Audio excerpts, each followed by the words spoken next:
I'd like to welcome you to Sunshine Hospital, to Western Health. My name is Russell Harrison. I'm currently the acting CEO of Western Health. And it's great to see you all here today. I'd like to start by welcoming and acknowledging the Wurundjeri people of the Kulin Nation, who are the traditional owners of the land. I'd like to pay my respects to their ancestors, both past and those that may be with us today. And I actually thought that in reflecting on that, and the fact that Australia has the longest surviving cultural peoples, I think it's now just over 50,000 years, that group and their ancestors actually were key about sustainability. And there's probably a lot of lessons we can learn from that culture about how to sustain resources, which felt particularly apt today. So a bit of meaning around the traditional owners, but also how they husband the land. One of the things that makes me very proud is the fact that Western Health has a huge commitment to sustainability. And it's part of our strategic plan, it's one of our key pillars, and it's one of our core responsibilities as a huge employer in the Western region about how we can support and educate staff to do that. And some of the commitments that I'd just like to share with you about the work that Catherine and the team have been doing to really augment that is around, we're currently going out to tender, we have a tender in the market for solar power. We're going to put a 300 kilowatt solar plant on the Sunshine site as a starter. The new Joan Kerner building that's going up may also have some solar on that and recycled water. So we're really trying to push into the new buildings as much sustainability as we can. That's particularly important for two reasons. One, it supports strategic plan, our aim to be committed to this. The second is with the price of energy, it really is kind of handy to try and divert some of the money that we're spending on that back into clinical care. Attention all staff, respond alert cesarean to C. Another commitment that we're doing is we actually have a sustainability roadmap. So that's our strategy for how over the next 5 years, or 3 years that are remaining, Western Health will continue to do projects to support that. And one of the key outcomes has been the local action plans. So Catherine's been going around promoting lots of champions at different levels of the organisation to get involved and to participate. And that's probably one of the hardest things to do in an organisation of this size. You can't actually have sustainability at the kind of board level without going all the way down to the front line. And that's partly about why we've got these local sustainability action plans in place, and that's growing lots of champions. Through that, we're running a green ward competition, and we're really trying to get people to support and generate ideas. And I heard a comment yesterday about, can you solve things within arm's reach? And therefore, we're trying to promote on the wards, in theatres, in departments, the fact that you can actually solve the little things. You can get sustainability working rather than trying to tackle the solar power plant. The front line are largely removed from that. So actually, how can we breed that enthusiasm? Some of the projects that I want to talk to you about that are coming through for the sort of top contenders for a prize, we give $1,000 to the winner of the Green Ward competition. We usually announce it on International Environmental Day, but we're a bit early for that, so we're going to do it today instead. But some of the projects were around Forbes, who many of you may know. So Forbes has been doing a range of life cycle costs around morphine and the unnecessary packaging and things that come with that. We've had Liz Lightly and Tara Namur in theatres, started at Sunshine looking to recycle aluminium. We don't use tons of aluminium in theatres, but it's more trying to drive the cost of recycling it rather than using new. And I was surprised that it actually costs way more to recycle aluminium than actually use virgin. But at least we're sort of diverting that. Mark Bird is a plant manager at Footscray who lovingly looks after our old A-frame boilers. Many of you won't remember them. I think the last place in Victoria, apart from us, was Ararat, who took them out about 10 years ago. We were really pleased. We went and scavenged parts because no one makes them anymore. And I was telling Mark that my grandfather back in the UK used to work on them. That's what he did his apprenticeship on. So they're a wee bit old, but Mark's ran a project that's saving about $30,000 a year and about 15% in gas costs, just because he's using a lead and a lag process. And he's kind of created that with the engineering team, which is great. The other contender for the prize is Grace Wong, who's in pharmacy. And Grace has been really busy doing about 3 different projects all at the same time. One is around just building awareness in pharmacy, the amount of packaging and rubbish that comes in, and how that can be recycled rather than just landfilled.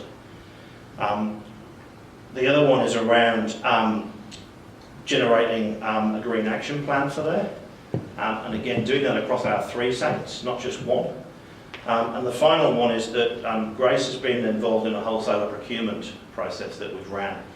And she's been instrumental in pushing for the green waste reduction strategies within that tender. So she's got to the fact now where the procurement has been done, the contract's been signed, and the successful party will actually come to site and remove all the waste. But also they're going to send things in less waste to start with and less packaging. So a real win for Grace, and particularly for us. The other reason why it's really important, and I'm going to read this so I don't get it wrong, but many of you will know about the statement of priorities that is a particular Department of Health commitment for all health services across Victoria to sign up to. And in this year's statement of priorities, and I'm sure it'll be in next year's as well, it asks health services to actively contribute to the implementation of the Victorian Government's policy to be net carbon by 2050, and to improve the environmental sustainability by identifying and implementing projects, including workforce education and others, to reduce material environmental impact with particular consideration of procurement and waste management, as well as publicly reporting our performance against this. Now, net carbon by 2050 feels a wee bit of a challenge. So it is really important that days like today and tomorrow, but also the work that people are doing everywhere, is really key to drive that. Health, I think from the last budget, was about 35 to 40% of the government's spend. We consume huge amounts of energy, of water, and we create tons and tons of waste, literally. So it's really important that we actually can drive into that and support how that moves forward. Our publicly reporting data continues, and I'm pleased to say that in 16-17 so far, through all of the champions that we've got, through all of the work that we've done, we've saved about 3,360 kilowatt hours of electricity. We've reduced our gas consumption by about 14,000 gigajoules, and we've reduced our greenhouse gas emissions by about 718 tonnes. So for a hospital network that is continually growing, continuing seeing more patients, and big buildings happening on this site particularly, I'm really pleased that we're still making reductions in all those areas, and that's largely due to the work that Catherine and all the champions we've got throughout the organisation are doing.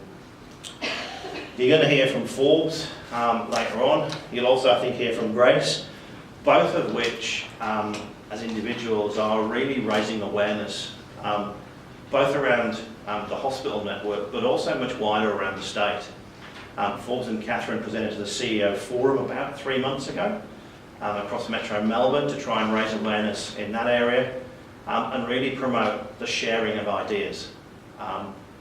Each hospital are doing things generally, and my motto is steal shamelessly. I'm much happier to go out and borrow someone else's great idea rather than invent it myself. Hopefully the next 2 days will be a bit of a forum whereby which we can all steal shamelessly from each other, and we'll see some great highlights about what that is and how we can take them on. I'm also confident that we will continue to grow in strength, and as we continue to share ideas, we'll continue to meet that target of 2050. So without further ado, I've got 2 things left to do. One is to wish you a great couple of days, and the final thing is to present the prize for the Green Award winner. And after much deliberation and much challenge, because there's some great projects, we're going to award it to Grace Wong from Pharmacy, who is the winner of the $1,000 cheque. Is Grace here?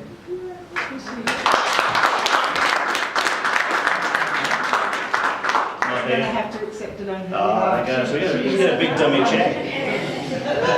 So there you go. So Catherine, you win $1,000. Oh, wow. I know that she'll be ecstatic because she really has worked closely with me for the last, I kind of discovered her maybe 8 months ago or something, and she is a weekly email, how can we progress and what can we do together, and she's going to be absolutely delighted.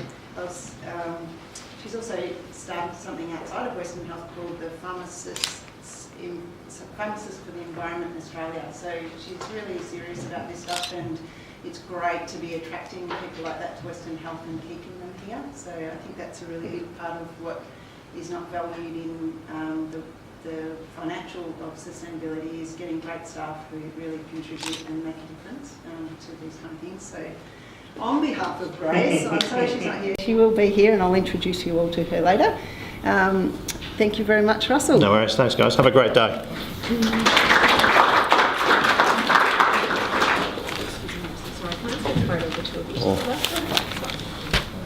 To the big check back or not? I don't look anything like Grace.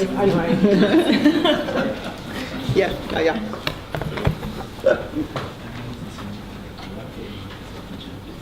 Thank you.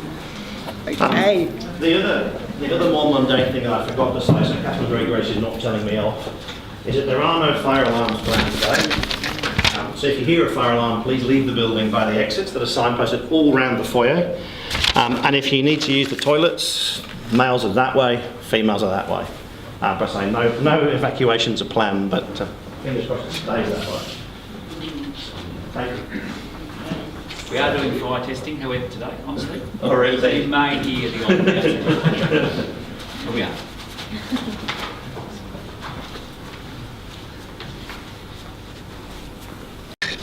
Well, thanks very much, Russell, for those wonderful words. It's great to have someone in the leadership that's actually pushing back down and trying to drive what we're trying to achieve. So often it's the other way, where we're trying to push up and get the message through at the top. Welcome to everyone today. My name's Mark Hooper. I'm going to MC for the day. First of all, I'd like to just pay attention to Greenland Systems, who are our sponsor for the day, and we're very gracious of their support. I've got the unenviable task of trying to keep you on time and on track today, so we'll see how we go. Our first speaker today is Ben Skinner from AEMO, and his topic will be the future of energy prices and supply security. Ben works in the Market Policy Division, engaging with government on matters of energy and climate change policy and in market design reviews. His expertise is in the NEM and carbon policy. In the prehistoric past, Ben worked as a system control engineer at the State Electricity Commission of Victoria and then the Victorian Power Exchange whilst the industry disaggregated. He spent a decade in private industry for True Energy, which is now Energy Australia, during which time he managed the spot trading desk and then a regulatory affairs team. Ben returned to the market operator in 2008 to work on market policy, and he's an incurable NEM tragic.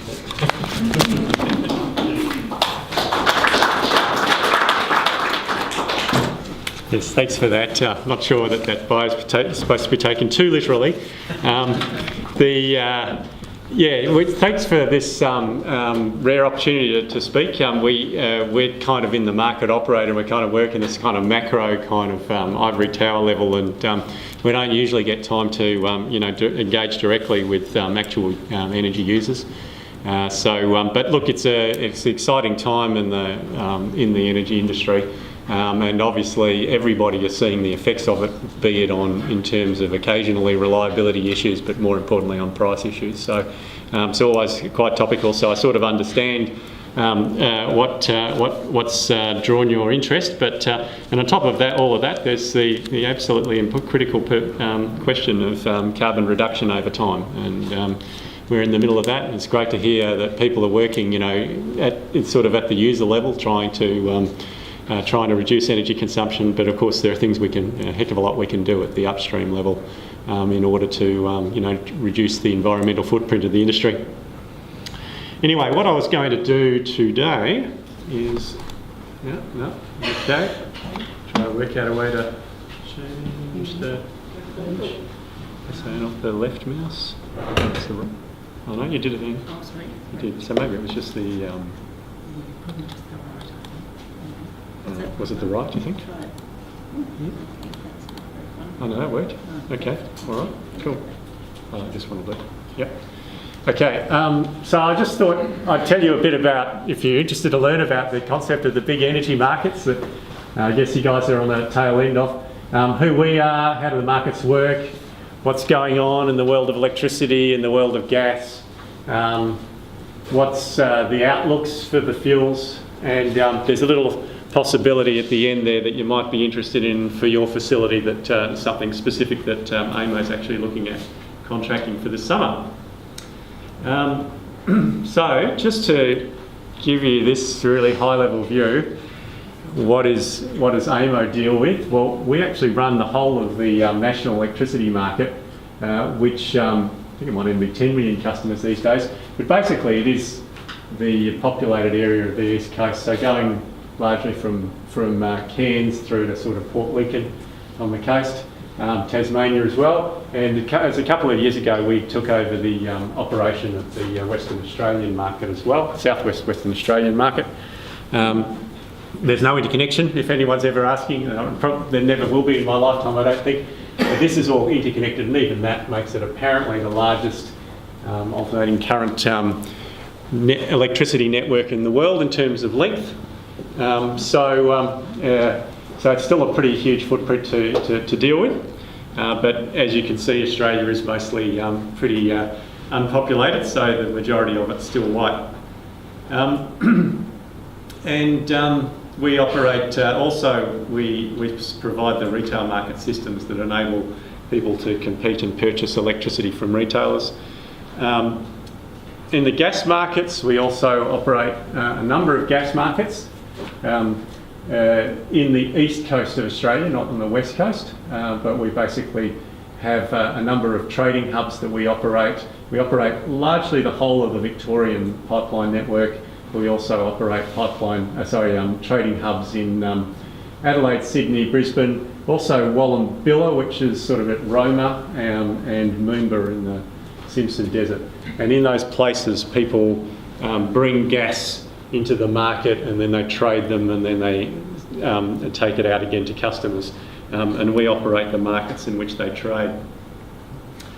So just to give you a really high level, just if you don't know anything about the Australian electricity generation characteristic, this is actually how it is. It's not a particularly attractive site if you're worried about carbon emissions.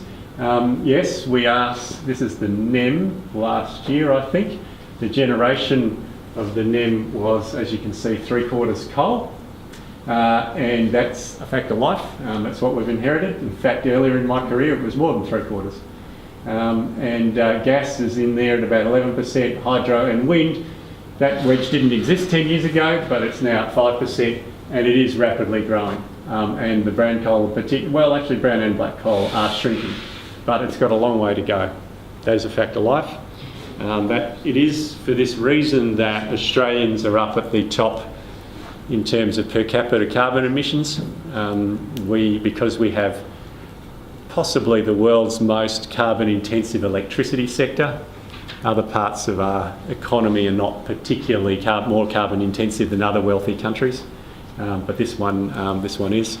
And if you compare us to, say, a European footprint, so we get about something in the order of about 20 tonnes per person per year of carbon emissions, and a European is I think more in the order of about 8 or 9, something like that, and that's they do have less in terms of direct emissions and transport, a little bit less, but in particular their electricity sector is much, much less. If you look at somewhere like France, which is almost all nuclear, it's quite remarkably how much less carbon emissions they have. And this is just those numbers presented out. I won't bother explaining it to you, except some of those numbers are a bit old. We lost Hazelwood last year, but anyway, you can sort of see as you go through it that the coal is the big number, certainly in Queensland, New South Wales and Victoria at least. On the gas infrastructure, this has actually changed quite a lot in my career. The gas supplies in Eastern Australia used to be quite simple. They used to basically be intrastate. You used to basically get all your gas in Victoria from Longford and all your gas in Sydney from Moomba. And there's been quite remarkable developments both in interconnection, so new lines that now connect, and we're sort of getting a gas grid. So we're getting much more consistency in price across the east coast, and that had happened before the enormous revolution that occurred from about 5 or 6 years ago, which is the development of coal seam methane in southwest Queensland. And at first, that seemed like a huge additional supply and abundance, but the existing supplies was relatively matched to demand. They wouldn't have been developed if they didn't have their eyes on the export market. And so that's what's actually happened in terms of the export market. That a huge amount of gas has been developed for the purposes of export. And I think on the next page, do I have it? No, I've got it later on. I'll come up to that later on, but you'll see how enormous the amount of gas that's suddenly being exported. And so now this network's actually just a small part of the gas market, and the majority of it is actually effectively being drilled in the coal seam methane areas around Roma and being transported off to Gladstone and then liquefied and sent off to Asia. We operate markets in these different points so that people can get it. Now, just to give you some idea of how, so 20 years ago, Australia decided to break up its, its state government-owned monopolies of electricity, and in the case of gas, they were generally private monopolies, except in Victoria, and break it up into a sort of a competitive model. And a lot of countries have done that around the world. But this is just to give you some idea of how it works. The idea is that you still have natural monopolies in the sort of a transmission and distribution sense, and the same parallels operate in gas as well, the same sort, and even the same terminology. And because they're monopolies and because they got broken up and then privatised, most of them, they therefore have to be regulated by a regulator who sets how much return they're allowed to earn and how much prices they can charge based on what they think is a fair cost. And that's a pretty standard model around the world. The competitive market that we really focus on, though, however, is in generation. So generators, power stations compete with each other. Similarly, gas wells compete with each other. And then retailers purchase from the system and they try to buy energy from generators or from gas wells, wheel it across the network and then bring it out to customers. And they compete with each other in terms of the cheapest offering they can provide to customers. Now, I understand in the health services, what's been occurring, at least in Victorian health services, is that you've been effectively you've formed effectively a joint purchasing arrangement through the state government a few years ago, and that's quite common. Often you'll see, like for example, Coles purchases their energy for their entire set of supermarkets in one big hit, and sometimes that gives them a competitive advantage in dealing with a retailer. The retailer's more keen on getting their business. But one way or the other, you'll be on the other end of that.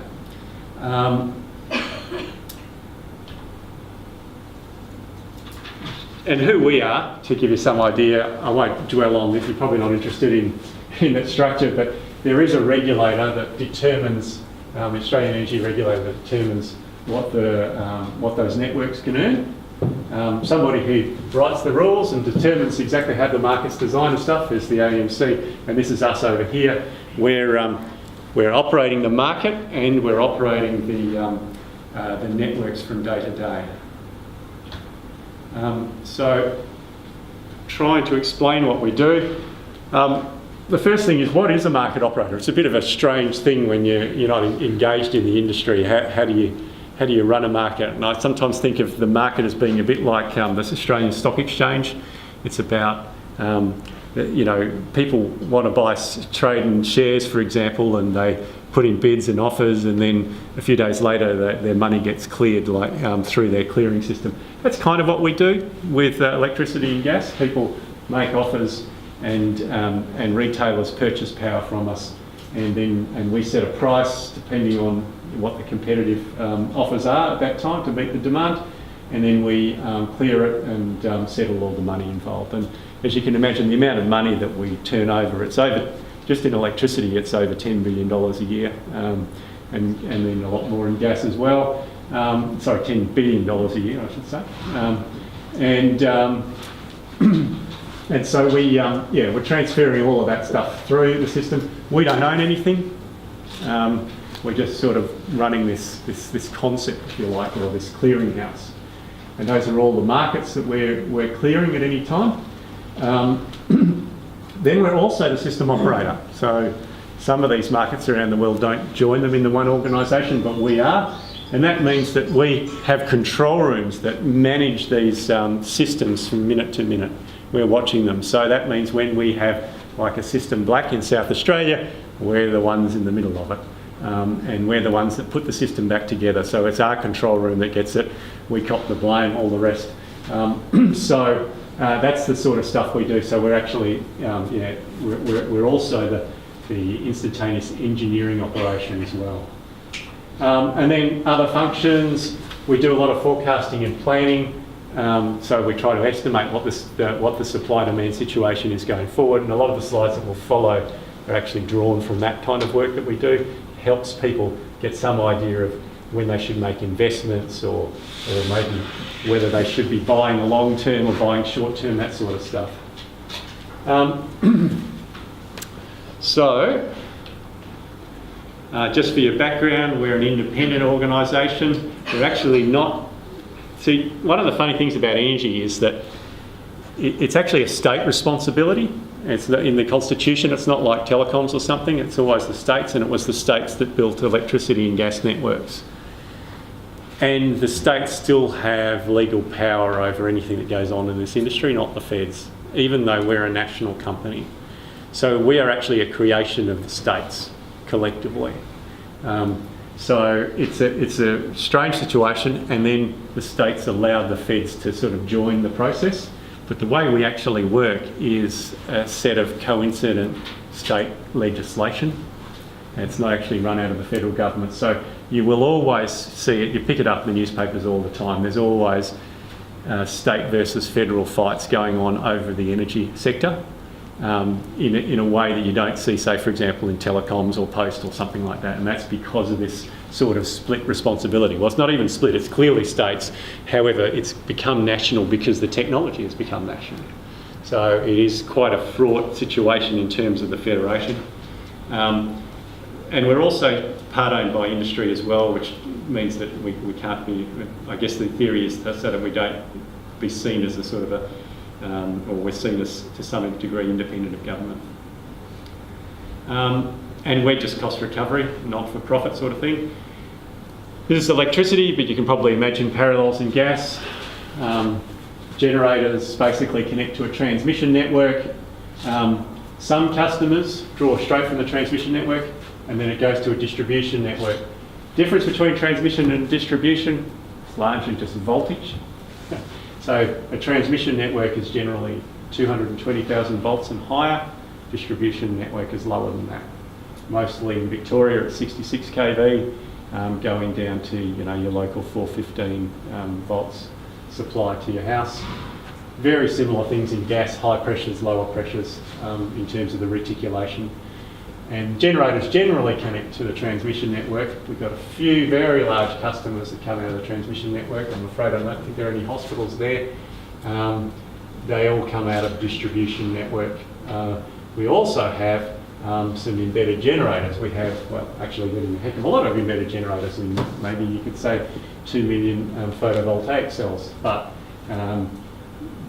so that the network does allow people to connect in any area.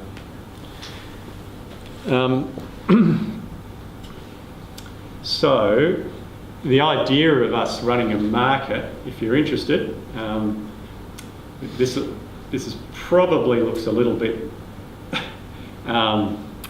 esoteric, I guess, in terms of what we might, the impact on a user, but I kind of have to explain a little bit about this so that you understand the slides that come next.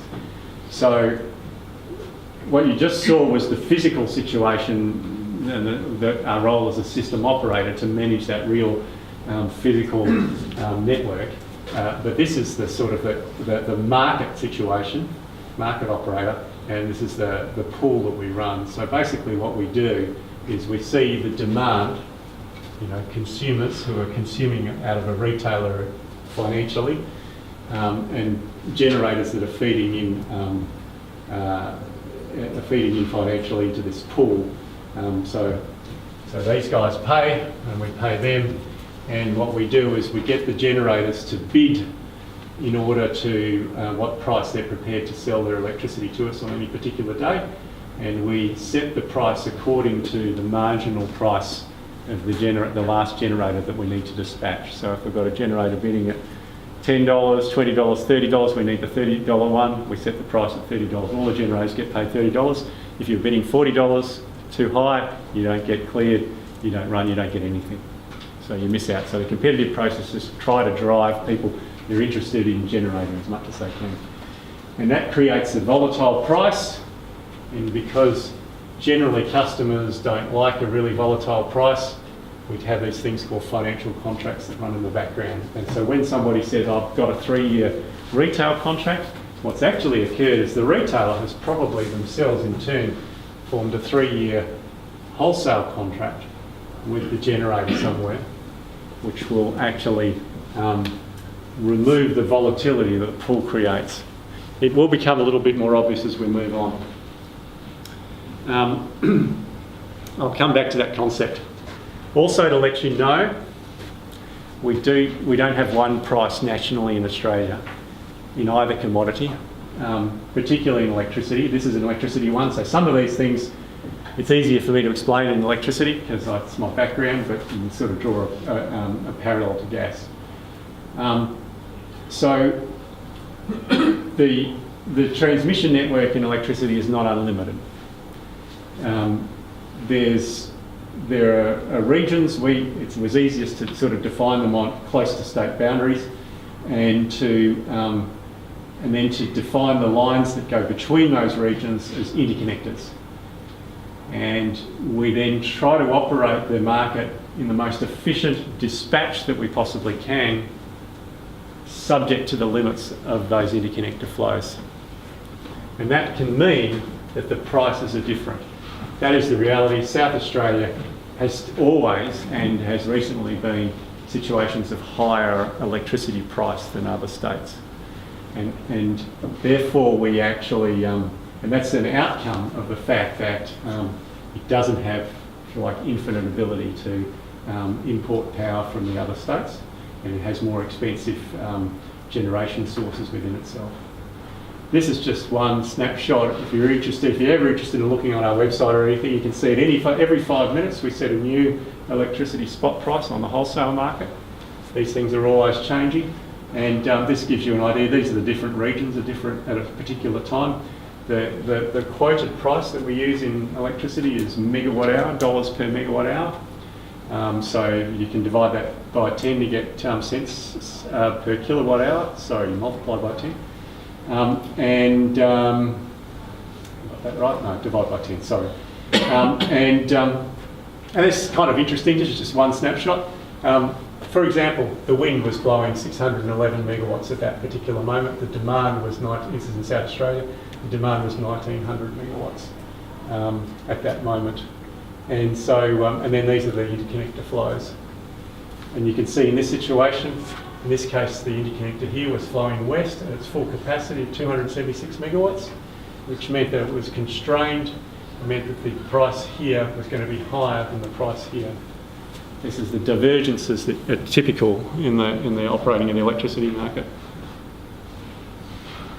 And prices can be volatile. The nature of our market, particularly in electricity, is that so generators are competing, and they've generally got low marginal costs anyway.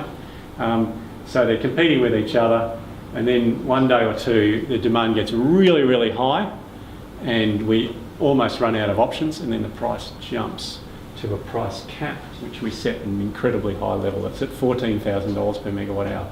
And the whole idea behind that is to create an incentive to invest in new capacity in the market. The green line is the demand on this occasion, that's Queensland. You can see the demand, so this is on a week. And so that's like Monday, Tuesday, Wednesday, Thursday, Friday. And can you see how the green lines are higher on the Wednesday and Friday? Anyone guess why it might have been higher on those 2 days? Yeah, it was hot. So it goes up, and so what's happened is that generators are busily competing on these milder days, and then on a couple of, just in the afternoon of these really hot days, we've actually effectively got very, very tight, and the price has shot up to some generator, peaking generator, who's bidding right at the market price cap. Has given up competing, just sitting up there, and bang, up goes the price to an extreme level. That's why it's so volatile, and that's why generators and retailers enter contracts like this, which smooths out that volatility. So, so we go.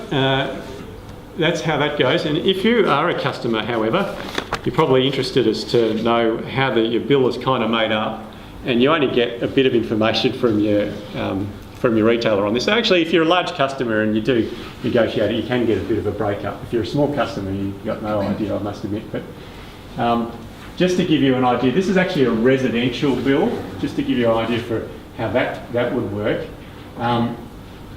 Interestingly enough, all of that wholesale market stuff and paying generators, etc., is only on the left-hand side of this pie.